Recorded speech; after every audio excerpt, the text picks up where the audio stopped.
Welcome, all students and seekers of wisdom and knowledge, at least wisdom and knowledge for the cinema world, the world of cinema.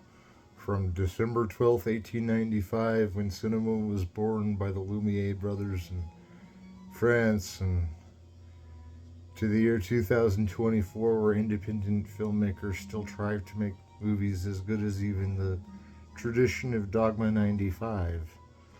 And this tradition has consulted yours truly, your teacher of film special effects, 409. It's a class for USC, for CalArts. Also, surprisingly, Harvard is staying on for these film lessons that we're teaching only one class a semester, is putting us at a little bit of a disadvantage to some of the other teachers. And some of the other teachers are teaching far more hours or far more concentrated material.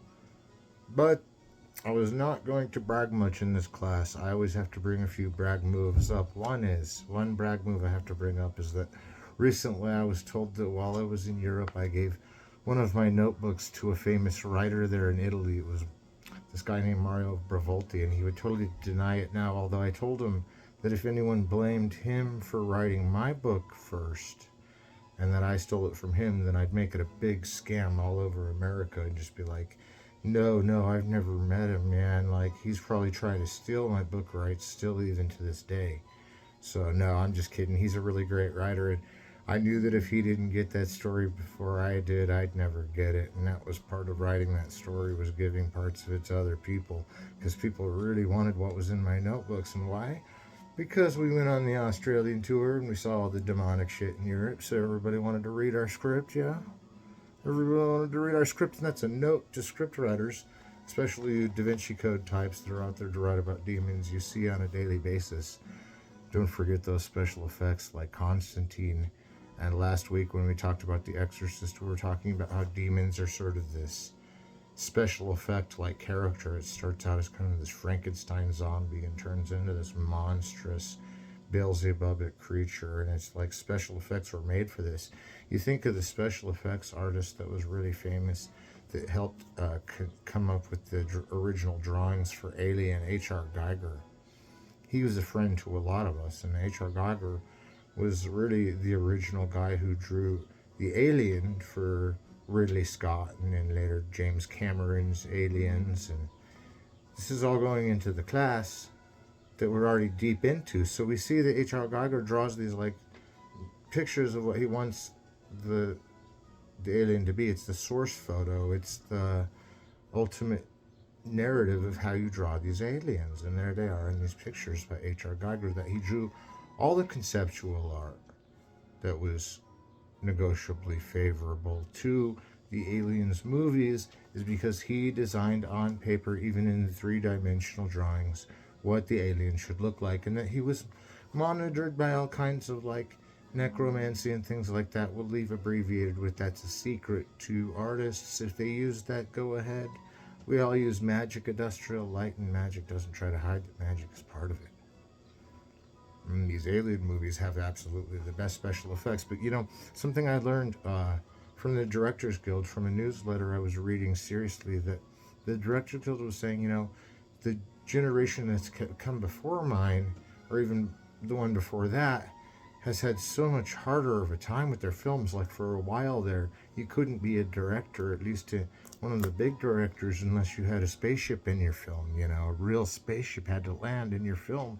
You had to pay for it and like figure out how to do it. I mean, you have to like go above NASA's head to be in these films that they're competing with in the 90s. And I think it's cool that the 90s have special effects all over it. I mean, I'm going to go over a couple of films here that preclude the 90s, and will stay on my horror vein. But remember, just for the sake of it, the special effects films that I love most are by Spielberg and Lucas, and that they built the USC Film School, and that the USC Film School even takes a highbrow approach to film special effects, and forgets that the special effects movies are the ones that sell all the other movies, like when they made the special effects for King of Kong. Now, King of Kong in 1933, the year of Duck Soup, the year all sound cinema is coming to this giant head. And now, speaking of which, they have King Kong, this big like position of things that the people lack. They lack in desire of the great and gargantuous monster that is beyond good and evil, that he's just reckless, but he does what's good and he does what's evil, and he, you know, steals the girl, and that's evil, but that he develops kind of this romance with her, is kind of this Beauty and the Beast thing, right? And 'twas Beauty killed the Beast when he sets her down and gets shot down by the planes on the Empire State Building. Now, I'm not saying King Kong is a bad movie. In fact, I'd say just the opposite. Even its Son of Kong and Mighty Joe Young movies that followed it later were amazing movies. That Donkey Kong even came from King Kong. That Steven Spielberg, in his Ready Player One, features King Kong in a cameo role in the movie, and he gets a whole part in the movie. Seriously, King Kong's in it. Like, that's what we're talking about. And then he's always got respect as the biggest and the bravest. And one of those reasons is because RKO, when it made King Kong, it made more money than any of the other studios made on anything they made. And Duck Soup was a close second. But this big film that had King Kong paid for everything else at RKO, which really was a nuance that they already favored by having the films they make supply the other films with the income, because they all increase in value. And that's how studio films do it all the time. Studio films, when they increase the volume of the other films by a film's value, is always saying their medium deserves to have more than one picture in the medium, because the rest are going to make the rest more valuable.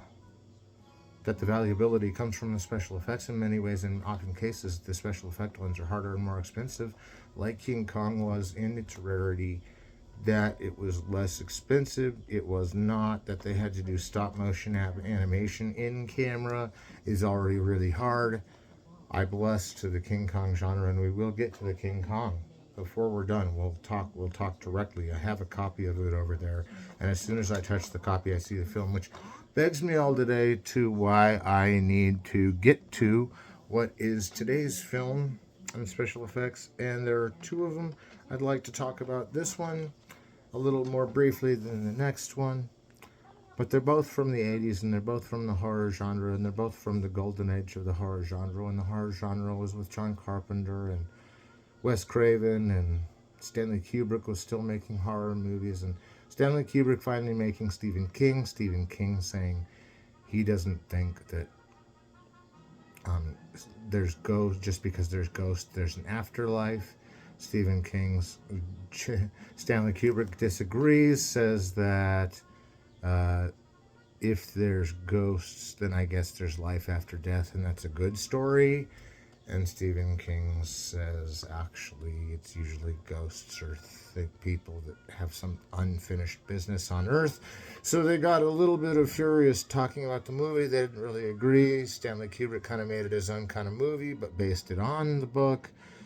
That the movie takes into account subtitles that go from wide to small. That is, it starts out and it says the month of the year, and then it slowly boils down to the day of the year in the titles. That it does that all throughout for about a year's duration, condensed into like the last 15 minutes of the film, you know, the 15 minutes of fame that we've all got to have for an Andy Warhol review late 1,000 years from now, when we're all given our 15-minute capsule, and that's all we can give our favorite pop stars. Even at Rolling Stone is 15 minutes, but their fame rages on as the great all-time famous ones. And I'm just referring because I just wrote an article for Rolling Stone about Avril Lavigne, and I'll tell you, they were that I even contacted the manager. He knew right away that he'd have to stamp my document okay for everyone there to know, and I humbled myself and I said, so you're the one that got us all into Penguin Random House. I thought I could take credit for another man's credit yet again. Well, Mario Bravolti here's for about this. But let's go on to why Kubrick was scaring people anyway, the way that Stephen King likes to have people scared, because we realized that by the time of Salem's Lot, that on computer and on the mainstream and everything else, Stephen King has got the pop culture launched. That there are great directors coming along and making Stephen King movies out of the Roger Corman school, like Brian De Palma, who was at Troma for Greetings, Hi Mom, and Wedding Party. He came out with Carrie, and that was before The Shining, and that there were 70s versions of Stephen King, his earliest novels, was already coming big, and The Shining is like one of his 15th or 16th novels. So now we're all the way down to where he's already schooling every other novelist in the way that he can continually write these great versions of these horror stories. Now, then we have Stanley Kubrick, and Stanley Kubrick being the perfectionist he is, the dark wizard that he is, the attention to detail, and the every bit making a movie for the sake of movie, but bulldozing as you're going, kind of like D.W. Griffith, like you're destroying it as you're creating it. That this calls for special effects, but that the special effects in The Shining are weighted because, for instance, you get a room full of ghosts without even an effect. You just realize that all these people must be the ghosts of the hotel because they weren't invited up there. They weren't seen ever else in the picture, and they're only seen in this big dance hall scene, and you can tell that special effect is kind of Carnival of Souls in filling a room full of people that are ghosts or dead, and they're in there, and that they don't use a special effect at all, not even there's no fade or anything to invisible. They just keep dancing and they're there, and then they just aren't there when the camera goes back that way. And that it does that so subtly but so magnificently, so spectacularly, almost like a Spartacus scene in a way, all this opening up on this big frame. But we all forget that the director of Spartacus is also Stanley Kubrick, and he's also doing Spartacus in a way that Dalton Trumbo had foreseen, but not quite foreseen it. So we can't blame Stephen King on being alone in the scrutiny of being the writer of a Stanley Kubrick movie that he wrote himself and didn't see it the way he was going. That actually Dalton Trumbo had some of the same honors of having Spartacus in a whole new direction, and that really was one of the things that phased Kubrick himself off of the project of Spartacus. Was, though he thought it was great that Dalton Trumbo was who he was, and getting his name off the blacklist was the right idea, he still had qualms with his script ability. So I can't deny the Stephen King side of the story, that Stephen King's just wrong because Stanley Kubrick is always right about ghosts. And I hope neither one of them are right about ghosts.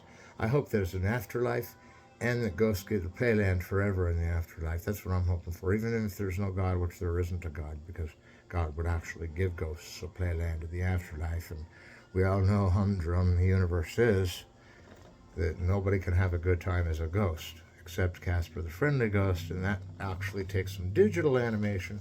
And that makes me remind me, digital animation is very difficult and takes a lot of time, and though it seems like they're putting some of these movies together by piecemeal or AI, they're really not, because actually it takes pieces of film mixed with pieces of the recorded you still have to record the special effects. And when you're recording the special effects, you have a special effects cinematographer that's recording every background, every foreground of the special effect that's going to be inserted over the top or behind the fact of the picture in question when we still have the printing of the image onto the screen. Now, with the digital computer, you can put the special effect right over the top of it, like paint it over practically, and let it render that way. But it's still the same as placing it over the top after you've built it. It just takes a little more silent solidarity in the case that you're executing a film on the thing that could be spliced right over and then filmed.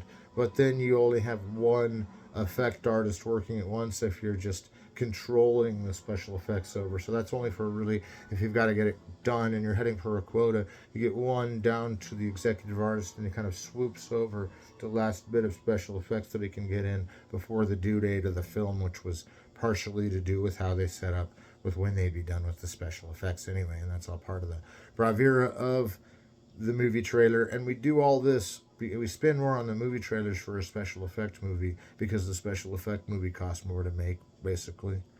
And it's got to make at least its money back so we can make the movie the next we want to make with all the money that's made over that. And that people do enjoy special effects, and we do enjoy like flaunting that. Like there's these old 1930s movies where they'll be flipping a coin or like staring a monocle at you in the, you know,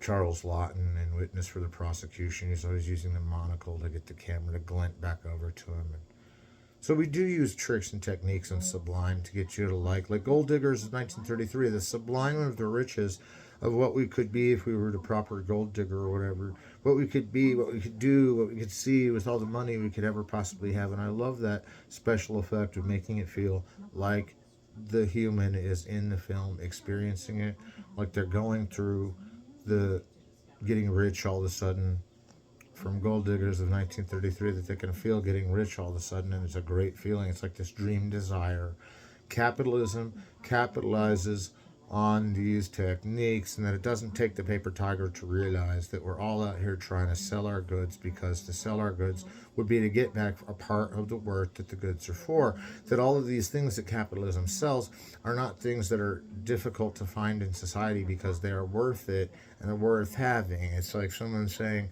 should I get this copy of The Shining? And I say, yes, it's worth having. It's one of the Kubrick films that I have disagreements with, but I still can take it to task as a true masterpiece of cinema, and we can discuss it in film class and look at the special effects. Like when he splintered the wood, we know that was filmed probably backwards, and that why that scene looks like the ending of Broken Blossoms was intentional, and it's totally intentional that the ending of Broken Blossoms and the ending of The Shining are the same ending, and he comes through there, except for he says, here's Johnny, another pop cultural reference, and there we see the pop cultural paradigm shift itself back, and we have these images now of what we make of images that are atomic facts come from these commercial shells, and these commercial shells sometimes are selling food, and so it can get kind of silly because we all need to eat, so selling food can be kind of silly. But that to get into like the stereotypes and ostereotypes and everything that's used in commercials, because we forget that to trigger desire we can forsake the narrative reality and things like that, that we get kind of ostracized for this being our medium, that we share to you the great multicultural placard that actually everybody can do Shakespeare, and that everybody can do Shakespeare. I could demonstrate all day that I can do Shakespeare. But we're not here for that. We're here for the special effects. So now, you ask me in a Shakespeare play, like, did special effects already exist? And this is like going to like the romance of theater, the modern classic theater of Shakespeare. Did he have special effects? Well, sometimes you would say when gun caps pop, that's a special effect. And boy, do we all know to be out of the line of that fire, even in liturgy of the rock and roll school later, to find out that some people get clobbered by those pop guns.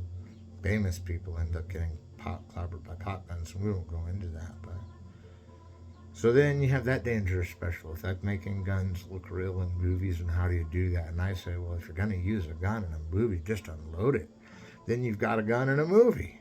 And if you've unloaded it, it can't shoot. You know, that's my methodology of having a gun in a movie. Well, unload the frickin' thing, and then it won't be able to shoot anyone.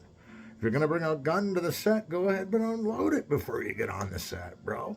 Ain't nobody gonna get shot with an unloaded gun, and ain't nobody gonna be mad that we had an unloaded gun in the movie, and ain't no one gonna judge us for the reality of the guns in the movie. And I'm not trying to flaunt my stuff as some like old-time director. I did just take some prolific score above like India's score of like how many films they've made ever, and on the American director for most prolific, right? They were just saying at the DGA, but they're keeping it all kind of secret because I'm kind of this amateur at the same time. I just kind of put the camera on and just run it. But I have the nerve of Stanley Kubrick in some of my ways to be kind of stubborn and say, well, it's a good movie anyway because somebody likes it. But let's just say The Shining is a good movie because it's a mechanized maze puzzle that does play like a Chinese box, that is shoved on like a Russian toy that's slowly diminishing to the lowest state, that does end in a snow maze, that does actually have a lot of silent film aspects to it, the way it's frame, staged, and composed, the way it does have the three bears tail or some kind of fairy tale lace to it is true, that it totally veers off the Stephen King story of the whole thing, not just because of their conversation, but because he's like got to prove himself right, of course, which would take away from the movie if it weren't for the subplots that were so dedicatorily prefaced by their meticulous detail down to the wire that nothing was trip-horned. And the later movie, The Shining, for the TV movie series, you know, I've seen most of it. I've seen some of it. I'm no excuse. I need to see all of it for Stephen King's sake, but it's good. It's a good movie. They're good stories, you know. It's hard to really F up a Stephen King book, isn't it? Hold up your hands to that. One time I even tried to write a version of the Gunslinger.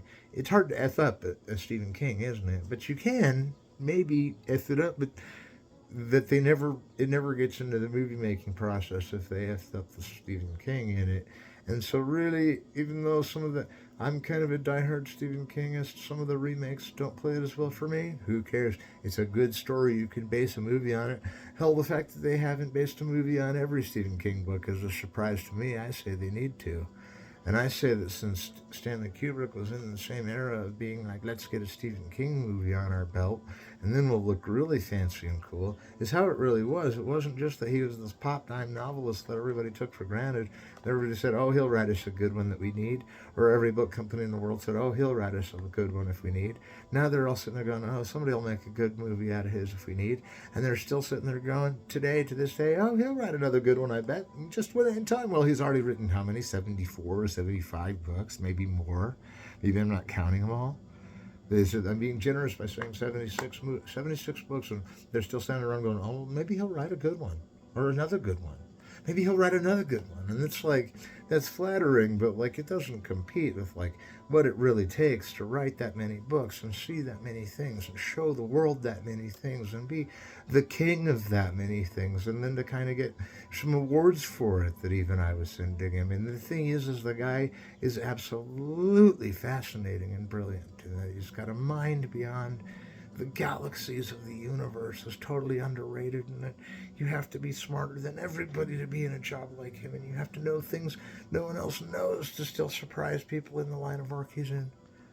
And for all the books he's written, he said he's even thinking 75's a low count, but he'll take it to the market with him, baby. Because that's all we got in the end is what we wrote, and what we wrote's what we got. And when it comes to the show floor of it, I love how they model the special effects in this kind of in a way that's totally approaching the Stephen King Goes to the Japanese House movie, or even Jikoku, where they do these sets that are kind of like, kabuki, like Steven Spielberg was saying about The Shining being like this effect kind of acting, like kabuki theater with Jack Nicholson, like James Cagney kind of. And I like this fear of The Shining being said like that it's like this whole act, and that's why he's seeing through this like stage in front of him where it's going wrong to what he doesn't want it to be, and that he's going to go smash up. So now the special effects get really interesting, and my light came off over there. I just got to hit that screen and it'll come back. But there's scenes where you have like these giant creatures in teddy bear costumes, and you have these scenes that there's like women jagged out in some kind of tortellini costume, and that there's all kinds of weird things going on with the ghosts behind the doors, and that there's a woman that even gets these like reptilia scales on her. And so we can't forget those scary special effects all throughout The Shining that really are creature effects. That, again, a magazine I work for, Fangoria, talks about creature effects and the historicity of the creature effects that had gone back to, even in that movie, would be like the slime creature and the slime creature in the bog, or the incredible slime creature. The incredible slime creature, right? I know there's one I'm forgetting, and I'll be completely boggled of mind, but if only Dylan Hardy were here to give me the name of that monster. But the Swamp Thing. And the Swamp Thing is a monster of an absolute special effect resort, and then that kind of becomes this scaly image in The Shining. It was that Swamp Thing kind of look, and the aliens are there, everybody's there. Now, the one special effect I love, that we all remember as a piece of the movie and Kubrickian delight, is when you see two twin girls standing in the hall, and the little kid on the bike that's already got the sound reels being crunchy in different ways, and he's crunching up there in the little bike, and then all of a sudden you see these two girls standing there, and they're ghosts, right? And then the next thing you know, they're all fallen over, destroyed with axe in a jump cut, and the jump cut has them knocked over, and it's a brilliant jump cut. By jump cut, we go from one place to the same place to a different time without showing the movement. It just gets you to the next time, and that's a jump cut, right? So now we have a jump cut where they're all laying there dead. And now we have a jump cut to a slow motion of this fake blood. I mean, the only movies that have had more fake blood than this are like Peter Jackson and Troma movies, but there's this big like river of blood that everybody remembers comes out of the elevator down the hall and splooshing all over everything for what is considered to this day one of the best special effects of all, and used in that total desirous kind of sublime kind of way that we have to watch it because it's an initiation into all things cinema, to watch the blood come down the hall and kind of sploosh in its own way, and the blood becomes the sort of character of its own, coming down the hallway and incensing everything with blood. And that's the trailer that they made when they were first making the movie, and that got everybody interested, because now we're thinking this movie's going to even have that scene with the blood smashing down the hall, and that's all we need to see. If we see that scene, we'll know what this film's worth it, and we'll all go home eating our hats, saying we're glad we had Stanley Kubrick direct The Shining, because now we have that scene where the blood comes out the elevator, splashing on through the ground, and fills the whole hallway. And like it's just this swamping paint, and it's like totally blood for a poet at the same time. You know. Swamp Thing. That's funny.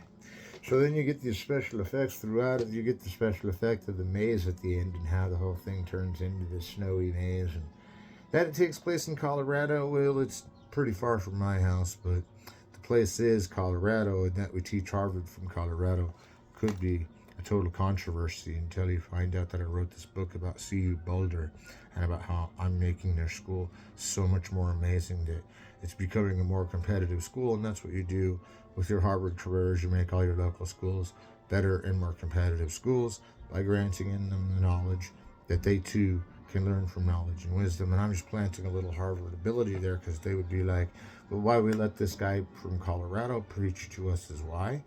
Because he got his education through our system and through other systems in college that I turned on my homework in on Cultural Leaf Day. This isn't about me. I know I had to mention those things, though, because I'm not just telling you information you already know about special effects. The way they would do a certain blood shot like that, I don't know. It seems like they have a hose, like a little wire hose attached to the door, and they just flush the fake blood through it, and so it starts spilling off the side of a door. And then they've got more hoses of fake blood. That's how I would do it. The special effects are never really revealed. Sometimes in books about the director they do, but a little hose with blood shooting it like like being outdoor and jumping through a sprinkler, only now you're jumping through a blood sprinkler through a hose. That's what it was in trauma. We'd always be connecting hoses to get the blood. You got to connect a hose here and a hose here. It's the whole hose trip that you do down on the thing. So that they probably hosed out those and then played them in slow-mo to get those big blood bursts that make it look like the whole thing. And then the whole thing is kind of sunk in blood, so now they must have poured a barrel or two in there, and that's more than the pint that was used in blood for a poet. No, I'm just kidding. But that scene reminds you of that. And I'd like to go on to another route of thinking, but it's from around the same time, and it doesn't exactly have the same epic Spartacus look to it, though. Stanley Kubrick does have quite the Spartacus performance with Jack Nicholson, in that Jack Nicholson does kind of play like he's in this play within a play, like he's the ghost, and he's come to show us what he looks like when he wasn't the ghost, and it all fades back into him being ghost-like as kind of a Kubrick male figure in a movie that he goes in as this obscure guy and comes out as a ghost in a storm of these ghost drivers that are on this picture. And at the end of the movie, in the special effect, to do the jump cut with the girls falling over is simply, it's the Méliès trick of moving the frame. It's like stop motion. You move the frame to where you want it when you get the next shot. And so we're going to kind of loosely move this special effects class. This is class 3. We have 12 classes of this, and I hope you're getting something out of it and thinking of ways to devise your movies, even as they did with The Shining, based on a special effect. Blood down the hallway scene that they knew would sell the movie, and that's what they sold the movie on. And that's interesting because everybody wanted to see that. And then you get a good story like with Stephen King, and even him objecting, making it kind of legend, isn't to say he isn't great, because the story was still in his existence because of him, and he still gets credit in the credits of that film, for better or for worse. I think for better, because then it shows you that same kind of struggle all these screenwriters are having with Kubrick in the first place. No offense. I don't really want to take sides, but I have a feeling Stephen King was only minorly complimenting his work, and then he was thrown back with it, but I don't agree with you on ghosts here, you know, like in Orson Welles' voice. I'm not saying that's what happened, but let the teller of that story challenge the story by any other means, and I would say that it was a different story, but that's basically what I get from The Shining and the mock-up of the special effects and how it changed over in the making of the movie, and how in the movie it was just kind of this recedingly worse picture. It was kind of this downward the spiral kind of movie, and it wasn't really as much of his battling of his demons, although his son and his wife escaped battling their demons amazingly enough. Optimistically enough, there were some survivors of the serial killer film. That he becomes a serial killer because he's so surrounded by this big atmosphere of this hotel that nothing's in. Is further exacerbated by him thinking there's ghosts all over that are dancers, and then he gets into alcoholism again. Is all done in this kind of chamber film, like a Kammerspiel, like one of those chamber commons, like those chambers of wonders where you look into it and you see the big open space like in Barry Lyndon, but now you see this working class guy who's taking care of the place, trying to write a book, but getting writer's block, and the writer's block turns him into a serial killer. And to do that with special effects is to kind of make the place look as ominous as ever as a haunted house without driving to the steel traps of the like bare suited guy or the guy with the arm of swamp thing. Now we're going to look at this movie. It's halfway through the class. We've still got a ways to go. We've got a ways, so hang in there, get a fresh breath, get going, let's go. I wasn't trying to give you too many accolades of my own. I just get cycled in there with the exciting things that are going on still in the film world that I can tell you about, being the Super Critic Fun Pass holder that Nina Minkus so said I had, and that Nina Minkus is a great filmmaker, great critic at CalArts, and that she could teach this with the back of her hand and have no remote gesture, that she could just walk out and teach this and it'd be to her credit, and that like everything she teaches is what we grasp onto as film students who remember that like the film effect genre is kind of an avant-garde genre. Like trauma, it has many things to see and many spectacles to see. And the many dilemmas of what's a spectacle to see in a special effect-driven movie, like Nina Minkus would said, is kind of wandering towards a children's genre or an avant-garde children's genre. Like that's why we get something like the Teenage Mutant Ninja Turtles in the children's genre when it could be an adult genre, but it's avant-garde in a way that kids will only appreciate. And so then it's marketed to kids in the capitalist way, and then the effect of its adult fantasy world that could have been covered by the genre if it had gone that direction, even of the Jim Henson account of it, if it had gone the direction of a more adult, even a higher level learning adult would have grasped things going on in it, and they had made more higher adult things out of it. But what happens when you get so into the adult world that you're making even more spectacles that can see A, how far you can go visually, B, how far you can define time visually, which The Shining's considering all these things in its horror film. But if you took the adult thing to the risk of saying that there's movies that are out there that no one should watch because they have killing on them or they have real killing, is to say, well, special effects movies are popular because they don't have real killing in them, but they make it look real, right? So we make it look real all of a sudden. So that'll get rid of that slate, but then that catharsis or whatever. But then we want to have real sex in our movies, and that there's kind of ways to get around that. I'm not going to totally go into my own way around that, but there are ways to have sex in the movie that aren't illegal, that then you get to the idea of like, okay, how far can you push that boundary before it's the snuff kind of movie, or the chick kind of doesn't want to do it, and then you're suddenly in the type of porn you don't want to be caught with, the top that the chick. If the chick's mad about the porn, it's probably not good porn. I mean, you probably don't want the porn if the chick's mad about it. If she's there and she doesn't want to do it, right? But if it's a movie that's critiquing these things, it's like, how far can you go? And I say go to the max, because you're not actually doing it. You're critiquing it whether for right or for wrong. And this is for whether for right or for wrong movie is Videodrome. Now, what it's talking about is how in all of these film labs, like these THX film labs and these Dark Star film labs and these film labs where they're making movies and they're, control rooming a class being taught, and they're control rooming an animation movie being made, and they're control rooming it, their master control operator, and they got the show recording over here, and they got the TV. This is a TV 101, and then they got the deck over here that they play the show out of. So the show that's on right there is playing out of that one, the one they're recording, and it's going to play over here in an hour's playing next. And they got, they got their tapes set up. They got their, they got their log where they're writing down all the times of the commercials, and so then they're sitting there dialing up what channel the commercials are on, so they can go to the commercials and let those run off the computer. And then, because they've been made by the computer people, and those commercials are expensive, because again, in commercial worlds, you have to make what your next one's going to cost plus the amount that one cost, because you didn't have the first one ready yet, or because you're collecting costs off another one slowly, and you have to build to the cost of this one, and then you have to make the cost of both of them. I mean, these are big risks, these commercials. I know a guy in my hometown of Grand Junction that's way ahead of me at filmmaking. His name is Seth the Schaefer. And Seth the Schaefer does commercials. I had to applaud him because they were not really gimmicky, and they were all pretty well marketed, and they were all classy in arrangement.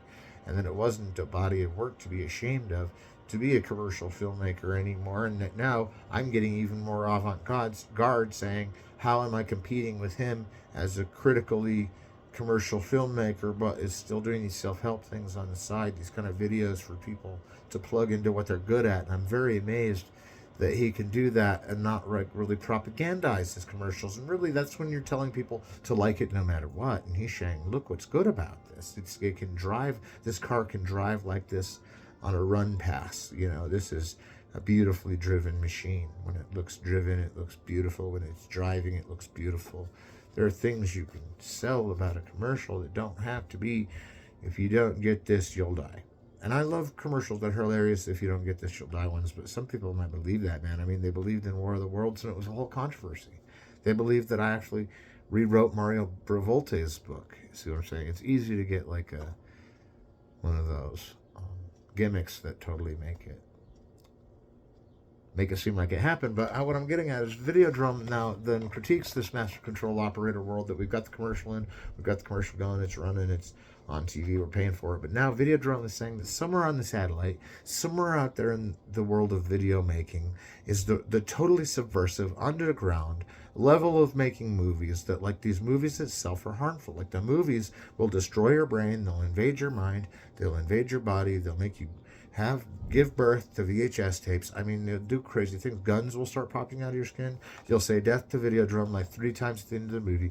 I don't even know how you deal with Videodrome, but it's like Brazil, as if it got more depressing and kind of the action stopped in one big explosive mess. And that's because now we're looking at the after tapes of the post-apocalypse, and we're learning that only David Cronenberg knows how to make movies at all. Yeah! David Cronenberg, shout out to him. Now, he's a Canadian filmmaker we've talked about before. Didn't really mind when everybody was condemning him when he said the stock market was crashing back in the 80s, and he was telling everybody that it was going to be bad, and nobody listened. And then it was his liberal warnings that we all should listen to. Well, that he's been having a heyday with that ever since, and I told you so's. No, I'm kidding. But he should have. He's been making a lot of movies from the time of Scanners, which he had already made, Shivers and Rabid, and even The Brood before that. And Scanners we've talked about a few times in class, but Scanners is the one where they get that cult of like who can stare at someone else's head and make the other person's head explode, and kind of this ordeal that you have to do if there's a battle drawn where you have to blow up the other dude's head by staring at him, and you stare at him until his head blows up. Now, that's a total special effect. They make it look really like someone staring at someone and causing their head to blow up. Some people really thought those were real heads getting blown up.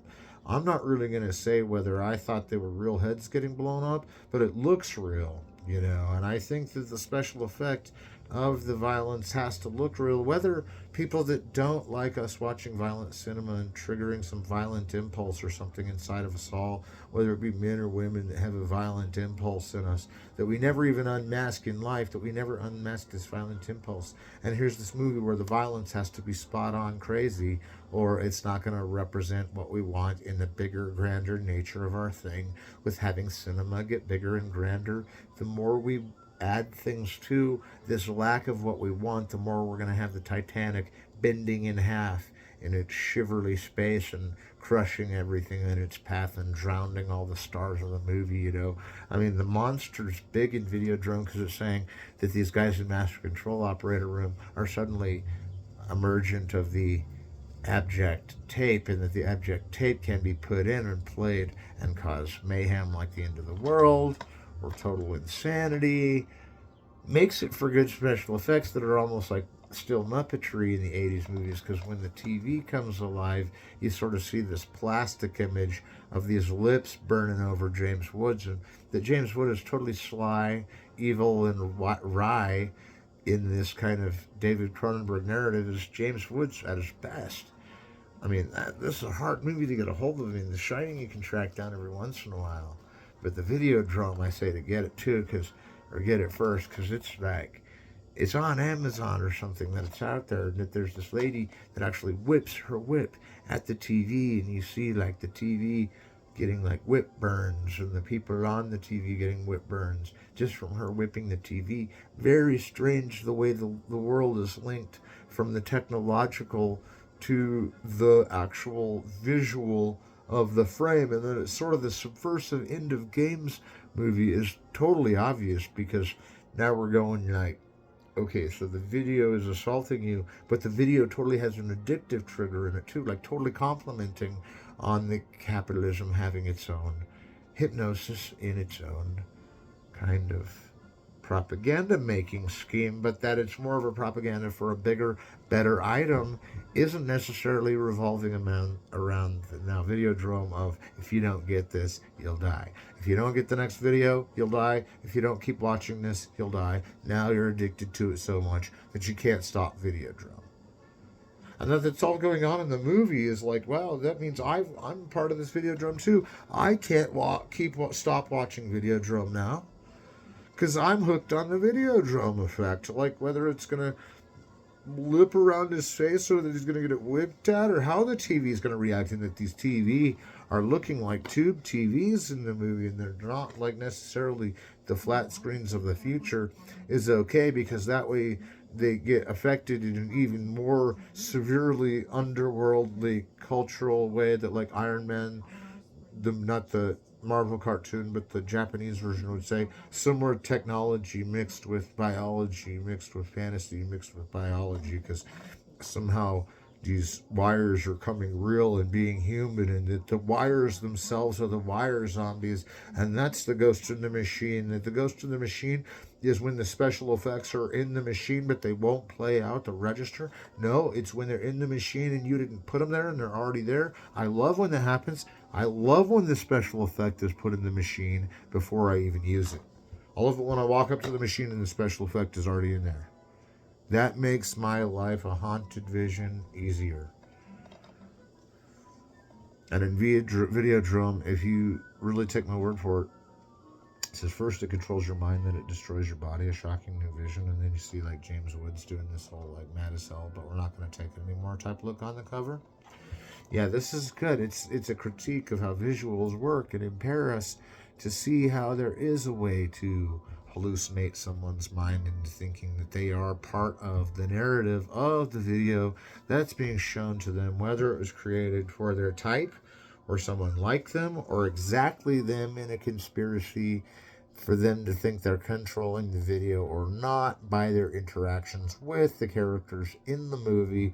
Already says that they can look through the fourth wall in the video and see what's going on the other side, only to find that it seems to be these films that are like swamped full of smut, like actual bad porn that you don't want because the women and the men didn't like it and were forced into it, or that kind of snuff stuff where people are killed in the video, and then it gets you hooked on those kind of movies. It's kind of like how Videodrome critiques those kind of movies and says, watch out for those kind of movies because they hook you in the same way. Or I'm not familiar with those kind of movies. Being a film student, I'm kind of lucky that I never had to do a film study on illegal films or anything.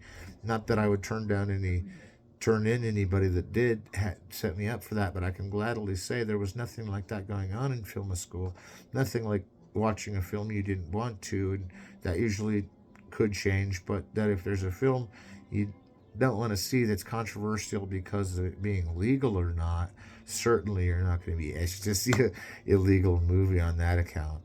There's nobody in film school, even in private institutions, that would force you to see something like snuff because for your own good, and that seems to give you a deep breath of I already knew that, and why would you ever say that a school would show you that? It just seems to some of my newcomers and some of my viewers that Videodrome is there for an off-base film, for showing these things in it that seem off-base, that may or may not exist. And I'm saying we're not going either way on that because we don't know if they exist or not. If they do, I wouldn't be surprised. If they don't, well, that doesn't mean David Cronenberg doesn't give a convincing argument how that stuff could exist on a level of containing visuals that are complementary to our nervous system alone. That we're selling the whole movie with complementary to our nervous system, like some biological, neurological has been made like a part of a machine, that our machines are video heads, that we're tape heads, that we need a tape wrapped around our hands to hoist around and explain the tape if we're tape heads, and that we hold these tapes to explain the tape within. And I'm not just giving you this speech to tell you that biology really already merged with machine, because I don't think it has.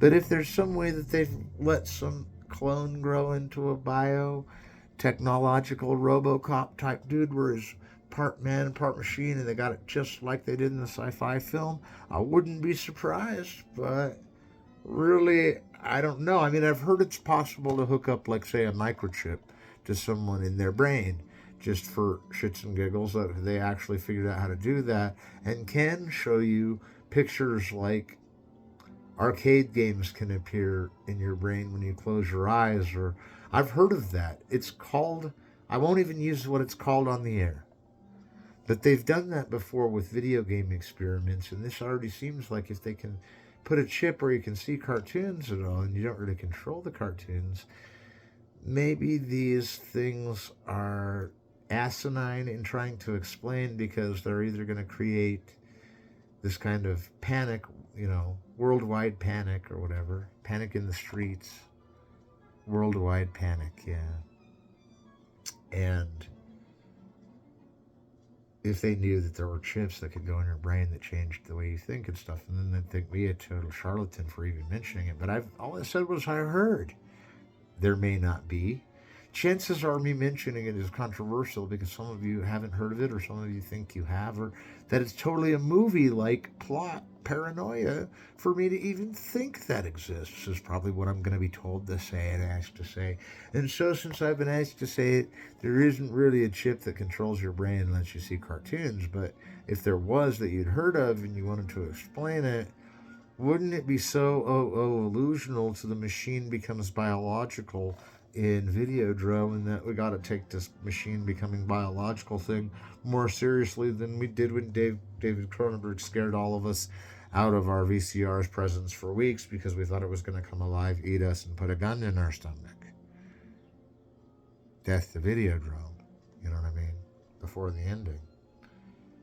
And I'm not saying this like a preacher that you all need to get out and get your Cronenberg Society on, but Cronenberg himself said on the internet long ago that his movies are taken like a virus. That it's like a virus slowly eating the film, and that the virus eats the film while you're watching it and eats the spectator, and that the virus overcomes the spectator with the movie. And you see this in the movie Existence, which is more microchips connecting to flesh. And Videodrome is this it's like a sequel to Videodrome, Existence. And that the virus in this is the virus of a computer that's containing images that you're not supposed to look at, and that they're coming at you and kind of impregnating your body with this kind of hallucinogenic withdrawal from the real world. And now you're in this real world of snuff where everybody's dying and everybody's getting hurt.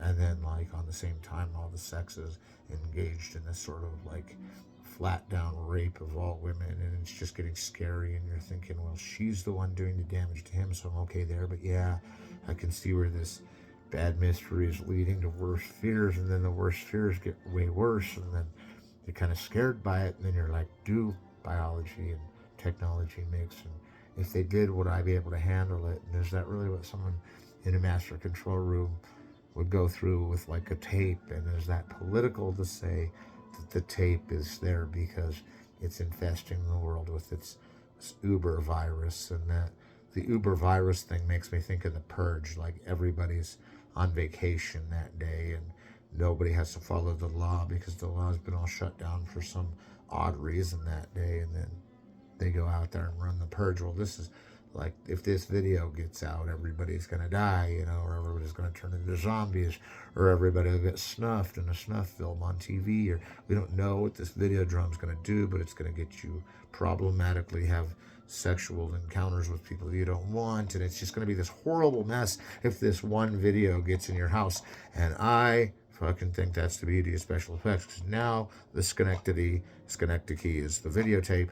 Now the videotape is forever looked at as the most notorious thing. All the bootlegs I have of like Winter Light that are going out of context by Ingmar Bergman, who uses great special effects in The Seventh Seal, by the way.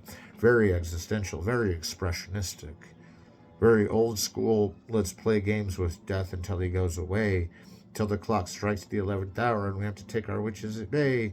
Let's go, Seventh Seal. And all those scenes you had that you made it look like the Middle Ages were back, that was awesome. How they made the Middle Ages look was back. They did the same kind of thing with Videodrome, in that they take the city and make the city look futuristic, albeit the master control operators are the ones that really are the ones to look out for the whole future of everything, because if they're to let out these new Videodrome mind game queries that have come to their stack of videotapes on, none of this mess would have started.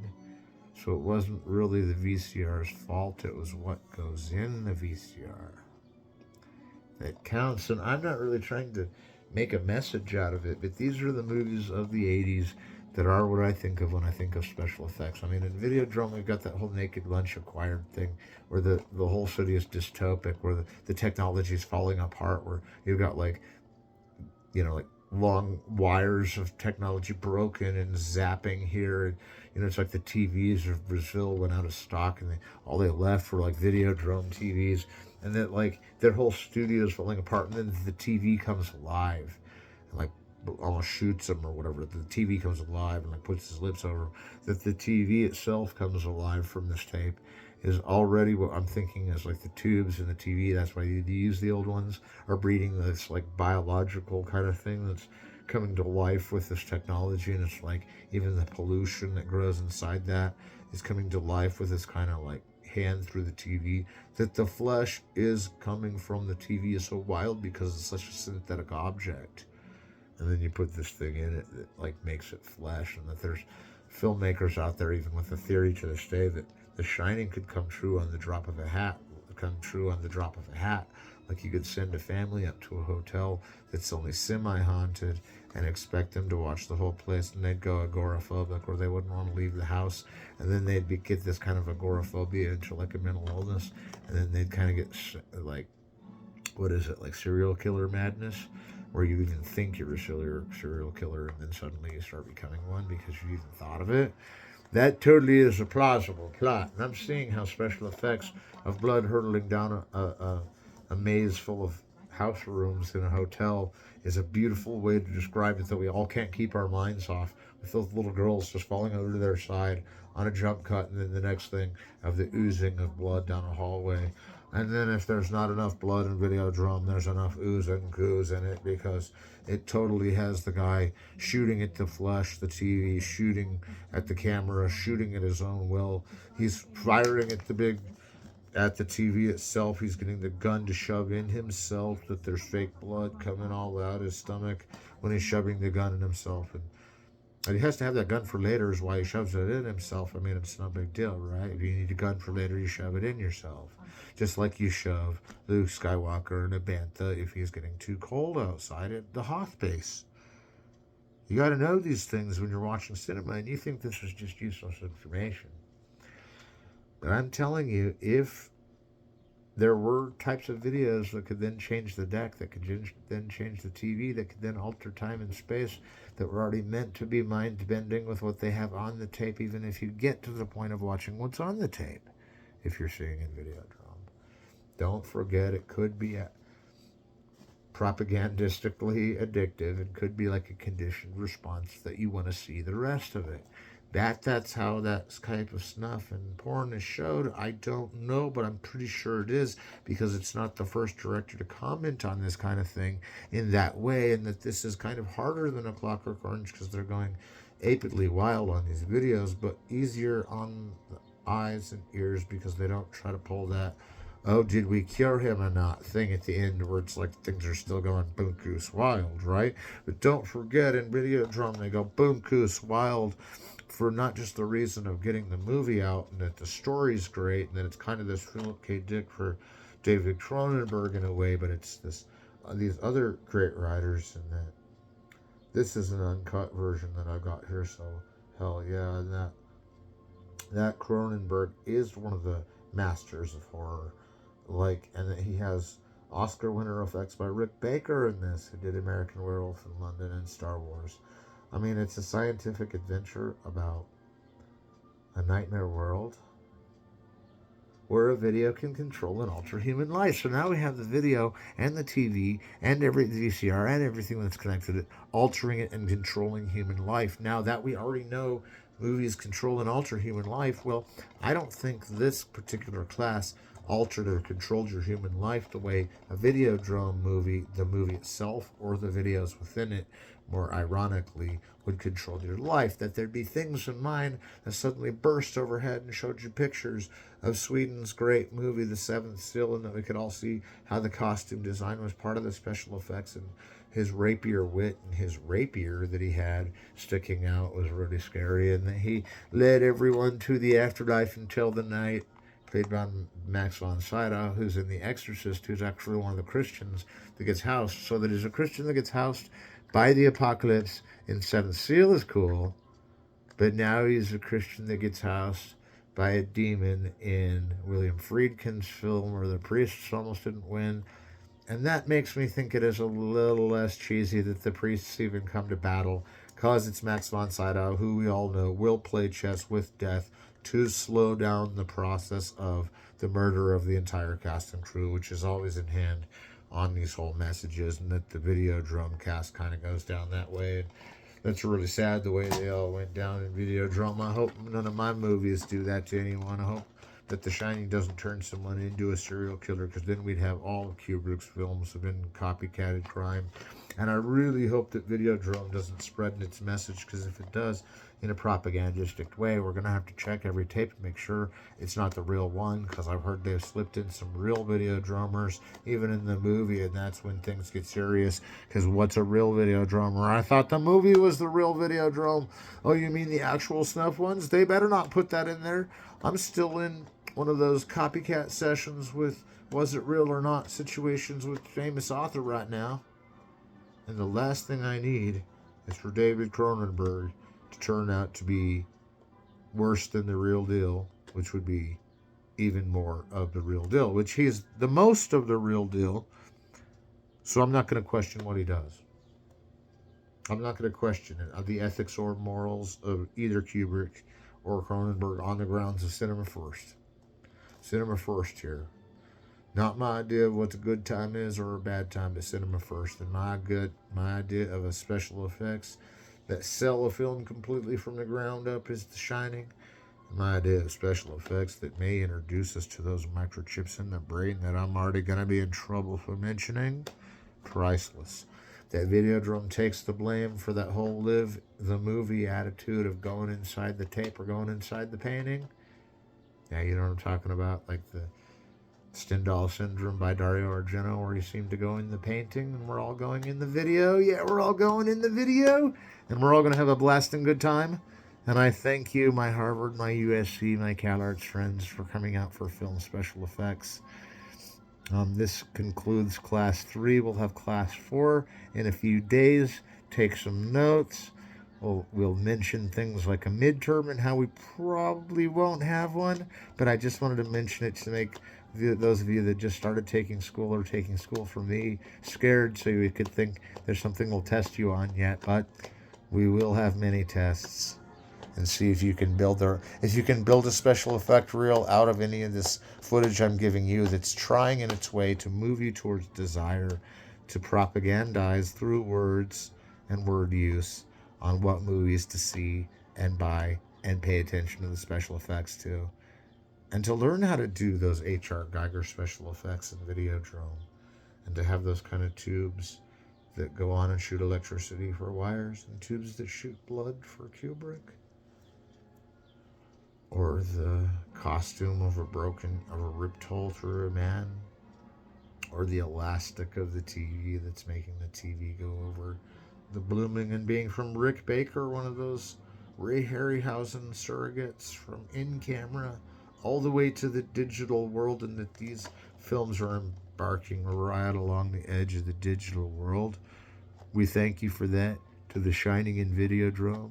And we thank you for Stanley Kubrick and David Cronenberg for being such master filmmakers and making such great special effects movies for those of us that love King Kong and know that it paid for everything else, but love the ones that paid for everything else when the pay seemed so steep on the risk of the story and character of the film that was in fact worth the risk. And it's always worth the risk because of teachers like me that appreciate it, and students like you that study it and appreciate it. We thank you for today, and we'll talk to you in a few days.